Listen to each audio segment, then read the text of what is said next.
श्री स्वामी समर्थ. नमस्कार. पुन्हा एकदा तुमच्या सर्वांचे आपल्या चॅनलमध्ये खूप खूप स्वागत आहे. स्वामी महाराजांच्या कृपेने तुमच्या सर्व चांगल्या इच्छा पूर्ण हो आणि तुमच्या आयुष्यामध्ये जे काही दुःख अडचणी आहेत ते सर्व दूर हो, हीच मी महाराजांच्या चरणी प्रार्थना करते आणि आजच्या व्हिडिओला सुरुवात करते. तर आजचा व्हिडिओ आपला अर्थातच की एकादशी आहे उद्या. तर उद्या 6 फेब्रुवारीला षटतिला एकादशी आहे. म्हणजेच पहा, आपल्याला या अशा विशिष्ट तिथीच्या दिवशी आपल्याला एक उपाय करायचा आहे. पहा, म्हणजेच आपल्या घरासाठी, म्हणजे पहा आपल्या अडचणी सर्व दूर होण्यासाठी किंवा कर्ज दारिद्र्य नष्ट होण्यासाठी, आपल्या घराची मुलांची प्रगती होण्यासाठी, आपलं दारिद्र्य नष्ट होण्यासाठी पहा आपल्याला एक उपाय करायचा आहे. म्हणजेच आपल्याला एक सेवा करायची आहे. तर पहा, आपल्याला षटतिला एकादशीच्या दिवशी गाई मातेला, म्हणजेच पहा गाईच्या अंगामध्ये म्हणजे आपण म्हणतो की 33 कोटी देव हे गोमातामध्ये आहेत. तर पहा, आपल्याला अशाच गाईला आपल्याला एक वस्तू खाऊ घालायची आहे. पहा, तर म्हणजे अगोदर आपण षटतिला एकादशी तशी आजपासूनच सुरू होत आहे. 5 वाजल्यापासून आज सायंकाळी सुरू होत आहे. तर उद्या आहे, त्यामुळं उद्या कशी सूर्यनारायणाची म्हणजे उगवत्या तिथीची आहे, त्यामुळं उद्याच षटतिला एकादशी, उद्याच आपण त्या दिवशी उपाय करणार आहोत उद्याच्या दिवशी. तर पहा, आपल्याला उद्या सकाळी लवकर उठायचं आहे. आपलं घर वगैरे स्वच्छ झाडून झटकून घ्यायचं आहे. पहा, आपल्याला आपलं अंगण स्वच्छ करायचं आहे. आपल्याला आपल्या अंगणामध्ये सडा टाकायचा आहे, रांगोळी घालायची आहे. आपल्याला स्वच्छ आंघोळ वगैरे आपण स्वतः केल्याच्यानंतर आपल्याला देवांना पण स्वच्छ स्नान वगैरे घालायचं आहे. पहा, तुमच्याकडे गंगाजल असेल तर गंगाजल तुम्ही घालून आंघोळ घाला, किंवा गुलाबजल गंगाजल असं म्हणजे आपण, किंवा पंचामृत असेल तर पंचामृताने अभिषेक करा. तुमच्याकडे जर आपल्याकडे विष्णूंची मूर्ती नसेल तर तुम्ही विठ्ठलाची मूर्ती असेल, विठ्ठल रुक्मिणी, त्यावरती अभिषेक केला तरी पण चालेल. किंवा तुमच्याकडे जर विठ्ठल रुक्मिणीची पण नाही, विष्णूंची पण नाही आहे, तर तुम्ही आपल्या बाळकृष्णांच्या मूर्तीवरती सुद्धा साधा अभिषेक केला तरी पण चालणार आहे. कारण विष्णूंना आपण बाळकृष्णांचा अभिषेक केला तरी तो श्रीहरी विष्णूंचाच अभिषेक होतो. त्यामुळे आपण बाळकृष्णाच्या मूर्तीवरती सुद्धा आपण अभिषेक करू शकतो आणि आपण त्यांची विधिवत पूजा वगैरे करू शकतो. कारण पहा, आपण त्यानंतर आपण फूल वगैरे अर्पण करायचं, धूप दीप दाखवायचं. त्यानंतर आपल्याला नैवेद्य वगैरे पण आपण ठेवू शकतो. दूध साखरेचा नैवेद्य ठेवला तरी पण चालणार आहे. पहा, आणि अशी आपल्याला पूजा वगैरे करून घ्यायची आहे. आणि त्यानंतर पहा, आपल्याला आपल्या गोमातेला म्हणजेच गाईला आपल्याला एक वस्तू खाऊ घालायची आहे. वस्तू म्हणजेच पहा, आपण जे आपलं जेवण बनवतो, पहा म्हणजे ते षटतिला एकादशी, वर्षातून तशा 24 एकादशी येतात. तसं प्रत्येक एकादशीचं असं वेगवेगळं महत्त्व असतं आणि वेगवेगळं महत्त्व असतं. त्यानुसार पहा व्रत पण केलं जातं.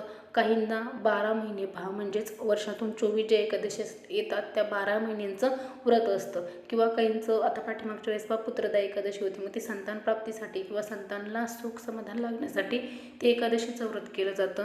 तसं प्रत्येक एकादशीचं हे व्रत केलं जातं.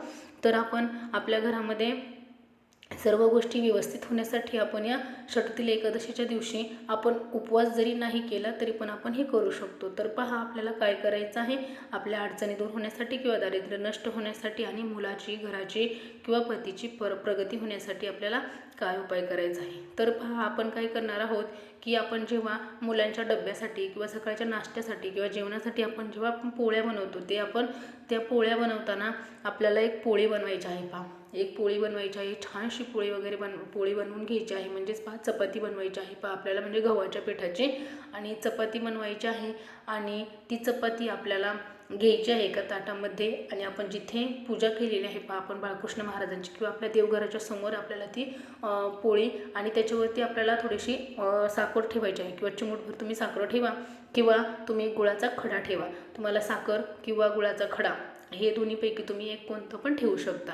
तर पहा, आपल्याला गुळाचा खडा किंवा साखर ते ठेवायचं आहे आणि आपल्याला ते देवघराच्या समोर येऊन बसायचं आहे. आणि बाळकृष्ण महाराजांना पहा, म्हणजे कृष्णांना गाईचे तुम्ही पाहिलं असेल की माखण चोर कृष्णाचं नाव होतं. कारण गोमातामध्ये 33 कोटी देव आहेत. तसेच पहा, कृष्णाची सेवा करतो त्यावेळेला आपण गाईची सेवा केली तरी आपल्या ती कृष्णांची किंवा विष्णूंची सेवा होते. त्यामुळे आपल्याला त्या जे आपण नैवेद्य बनवलेला आहे, पहा म्हणजे नैवेद्य म्हणजे जी पोळी बनवलेली आहे, म्हणजे चपाती बनवलेली आहे आणि त्या चपातीवरती आपण गुळाचा खडा ठेवलेला आहे, तो आपण पूजा केलेल्या श्रीकृष्णांच्या मूर्तीच्या समोर म्हणजे देवघराच्या समोर आपण घेऊन बसलेला आहोत. त्यावेळेला आपल्याला विष्णूंना म्हणजेच विष्णूंना आपल्याला सांगायचं आहे की आपली कोणती इच्छा आहे. म्हणजेच पहा, की आपल्याला दारिद्र्य नष्ट करायचं आहे किंवा आपल्या घरामधील घराची मुलांची प्रगती व्हायची आहे की म्हणजे होण्यासाठी किंवा आपल्या अडचणी कर्ज दारिद्र्य नष्ट होण्यासाठी आपण ज्यासाठी आपण ही सेवा करतो मी सांगितल्याप्रमाणे, कारण ह्या सर्व गोष्टींवरती हा एक उपाय आहे किंवा ही एक सेवा आहे. तर आपल्याला ती सांगायची आहे आपल्या बाळकृष्णांना किंवा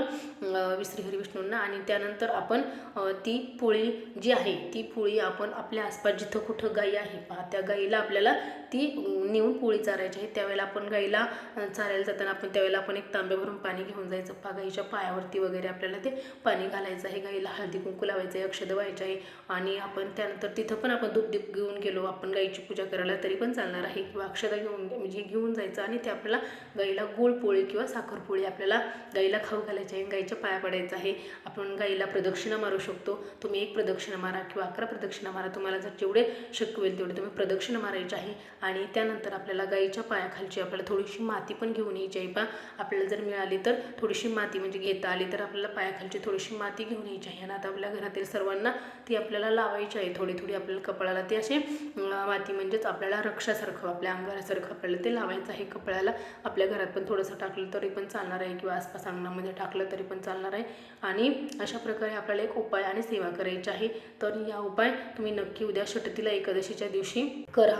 आणि एवढाच व्हिडिओ होता, एवढी छोटीशी माहिती होती आणि मला ती तुमच्यापर्यंत पोहोचवायची होती. झालेली सेवा मी महाराजांच्या चरणी अर्पण करते आणि आजचा व्हिडिओ मी इथेच थांबवते. तुम्हाला जर व्हिडिओ आवडला असेल तर नक्की व्हिडिओला लाईक करा, शेअर करा आणि आपल्या चॅनलला सबस्क्राईब करा. कारण मी जे काही नवनवीन व्हिडिओ बनत आहे ते सर्वप्रथम तुमच्यापर्यंत येऊन पोहोचतील आणि असा एकही व्हिडिओ होणार नाही की जो तुम्ही पाहिला नाही. चला तर मग पुन्हा भेटू अशाच नवीन छान छान व्हिडिओसोबत. तोपर्यंत श्री स्वामी समर्थ. जय जय स्वामी समर्थ.